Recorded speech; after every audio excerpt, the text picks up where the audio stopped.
गोंदिया शिवशाही बस उलटून भीषण अपघात, 8 जणांचा मृत्यू, मृतांचा आकडा वाढण्याची भीती. गोंदियामध्ये शिवशाही बसचा भीषण अपघात झाल्याची माहिती समोर आली आहे आणि अपघातामध्ये 8 जणांचा मृत्यू झालाय. तर अनेक प्रवासी गंभीर जखमी झालेले आहेत आणि सध्या बचाव कार्य सुरू असून मृतांचा आकडा आणखीन वाढण्याची भीती वर्तवली जात आहे. गोंदिया जिल्ह्यातील सडक अर्जुनी तालुक्यातील खजरी आणि डव्वा गावाजवळ आज दुपारी 1च्या सुमारास नागपूरहून गोंदियाकडे येत असलेली शिवशाही बस उलटली आणि या अपघातात 7 ते 8 मृतदेह बाहेर काढण्यात आले असून मृतांचा आकडा आणखीन वाढण्याची शक्यता आहे.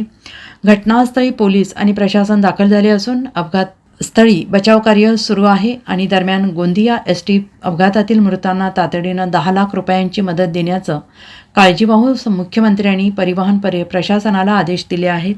काळजीवाहू मुख्यमंत्री एकनाथ शिंदे यांनी सदर अपघाताबाबत स्थानिक प्रशासनाकडून तातडीनं माहिती घेतली.